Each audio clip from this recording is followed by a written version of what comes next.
እንደ ሀገር በጠቅላይ ሚኒስትር አብይ አህመድ ሀሳብ አመንጭነት ጽዱ ኢትዮጵያን ለመፍጠር በተያዘው እቅድ እንደ ክልል ጽዱ የጤና ተቋማትን ለመገንባት በርካታ ስራዎች እየተከናወኑ እንደሆነ የደቡብ ኢትዮጵያ ክልል ጤና ቢሮ ኃላፊ አቶ እንደሻው ሽብሩ ገልጸዋል። ጽዱ ኢትዮጵያን በተመለከተ እኛ ጽዱ የጤና ተቋማት ብለን ይዘናል። ከዚህ ስራ አንፃር በተለይ ወላይታ ዞን ላይ በጣም ጥሩ ስራዎች እየተሰሩ ነው። በየተቋሙ ምቹ ጽዱ ከማድረግ አኳያ በራሳቸው ተነሳሽነት ባለሙያዎች እየሰሩ ውጤት ያመጡበት ሁኔታ አለ።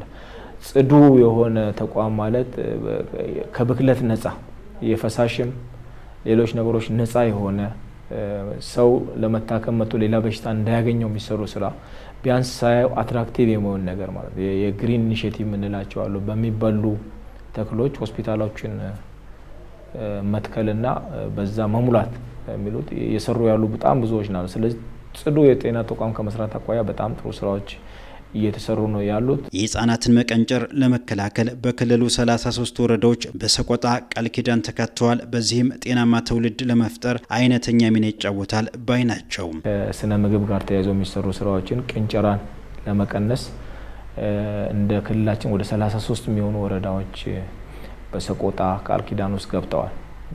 ይሄ ትውልድ ላይ መስራት ብዬ ነው ማስበው ማለት ነው። እንደ አገራችን ኦልሞስት ወደ 40% የሚያክል ሰው የቀነጨረ ነው። ያንን በእጅጉ ከፍ ካላደረግ ነው ኢንተርጄነሬሽናል ነው። ያንን የምናልፈው በማስተማርና ክሪቲካል የምንላት ታይም አለች።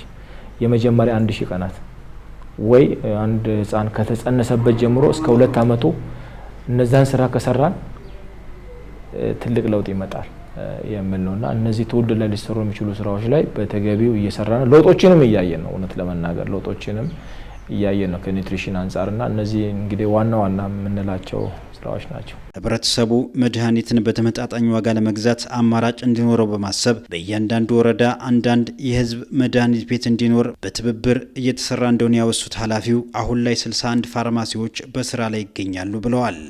ህዝቡ አማራጭ ሊኖረው ይገባል።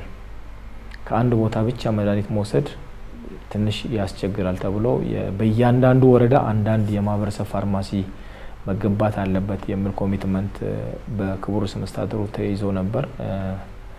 ከትላንት ወዲያ 61ኛውን አስመርቀናል። ስለዚህ እያንዳንዱ ወረዳ ላይ አንዳንድ የመድኃኒት ቤት የሚለውን ወስደው እየሰሩ ነው። ከአንድ ቦታ ብቻ የሚሆነውን ሌሎች አማራጮችን እንዲያገኝ አድርገናል። በዚህ ረገድ ቀይ መስቀል ተሳትፏል። የእያንዳንዱ ዞን ልማት ማህበር ተሳትፏል።